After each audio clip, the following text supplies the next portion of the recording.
ঠাকুরগাঁও জেলা। ঠাকুরগাঁও জেলায় মোট 3টি সংসদীয় আসন রয়েছে।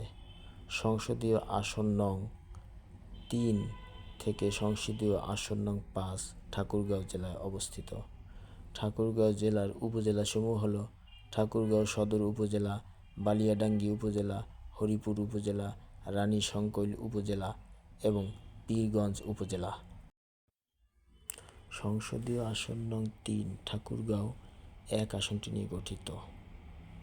সংসদীয় আসন নং 4 ঠাকুরগাঁও 2 আসনটি নিয়ে গঠিত। সংসদীয় আসন নং 5 ঠাকুরগাঁও 3 আসনটি নিয়ে গঠিত। ঠাকুরগাঁও 1 আসনটি ঠাকুরগাঁও সদর উপজেলা নিয়ে গঠিত। ঠাকুরগাঁও 2 আসনটি বালিয়াডাঙ্গি উপজেলা, হরিপুর উপজেলা এবং রানীশংকৈল উপজেলার 2 ইউনিয়ন নিয়ে গঠিত।